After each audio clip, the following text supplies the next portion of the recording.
Hey guys, welcome back to another book preview video. This week we have the Hobbit Chronicles Art and Design, The Battle of Five Armies. Introduction by John Howe. For those of you that are interested, I do have a few John Howe art books, so I'll put links to those in the description box below.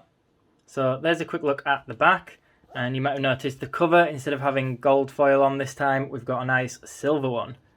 They are all very fancy covers. So let's see if I can fit this one on shot.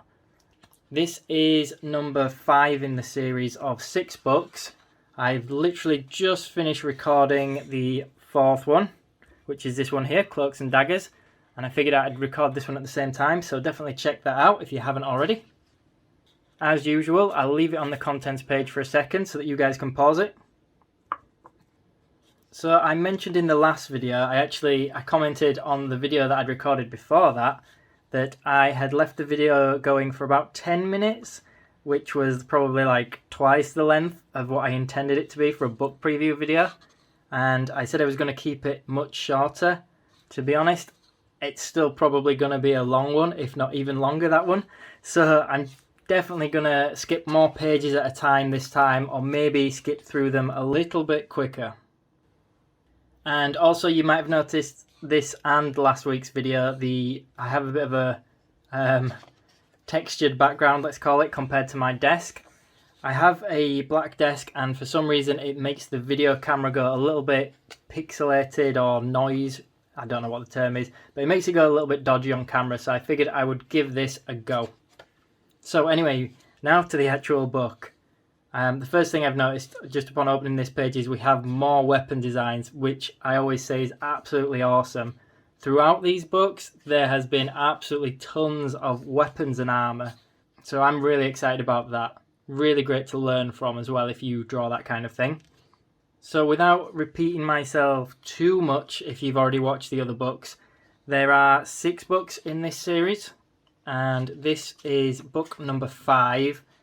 Each of the Hobbit movies has 2 books to go with it. So this is obviously Battle of the Five Armies. This is the 3rd movie.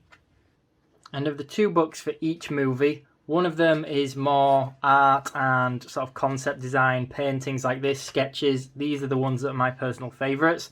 And the other one is more of costumes, maybe how the movie was made, props, things like that. To be honest, if you are a fan of The Hobbit or Lord of the Rings, you will probably enjoy pretty much all of them, regardless of your preference. For me, as an artist, I do prefer the sketchbook ones like this, but I have to admit I even like the costume design ones, and I think they've got a lot of value for artists that study this kind of thing. That's my opinion, at least. And a lot of these sketches, I'm not stopping to actually read which artist has drawn which sketch, but they remind me an awful lot of Alan Lee's work. He is one of the artists that potentially would be included in this. He is one of the I class him as a Lord of the Rings artist. I do have his Hobbit and Lord of the Rings sketchbook, so it's just full of things like this. I will put links in the description box below, so definitely check those out. I seem to have built quite a large Lord of the Rings and Hobbit collection of books now, so definitely check them all out. I'll put a link to the playlist below as well. And I think regardless of whether you like the Hobbit or Lord of the Rings movies, you would find value in these as an artist. And on top of that, I think there's no denying at all that the artwork in these is absolutely stunning. The artists that have created this are they must be incredibly skillful at what they do. So I was actually really excited about this book the most because it has a bit of everything in there.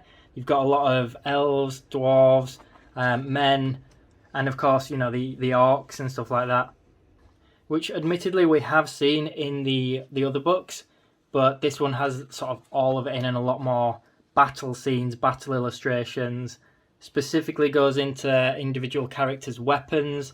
Again, it did that in some of the other books, but to me it just shows how much content there is in these books, or in these movies. The fact that they have several, armour sets, gear sets, whatever you want to call them. And it's always pretty cool to see the actual character design as well. Dwarves are not originally my favourite thing to draw or even look at the artwork of in fantasy books. I more prefer elves and such. But I've got to admit, these books have made a bit of a difference to me in terms of that. I guess what I'm saying is, if I was to draw a character, I wouldn't really choose a dwarf as my first fantasy character to draw. I don't know why, I just prefer other factions. But these books have sort of inspired me a bit, and I think they've done such a good job, and honestly they've just made it look really cool. And when I first bought this book, this one was actually one of the hardest to get hold of. The prices of these books seem to fluctuate massively. I did manage to get hold of it eventually. I think this one was a second-hand eBay one.